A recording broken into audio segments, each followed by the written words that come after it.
Sana, any reaction that's come in from Aryan Khan, the director of the series, or for that matter from Red Chillies?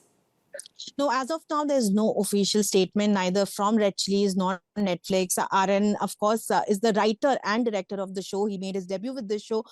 As of now, there's no official statement, but as per social media and what people, the industry sources are saying, that there is no clear mention of Sameer Wankhede, and thus the case falls flat. Of course, he's claimed that this is defamatory to his image and also the anti-drugs establishment, but definitely there was no mention of his name officially. The characters were fictitious, every establishment has been fictitious, and thus the case will be heard in a couple of more days.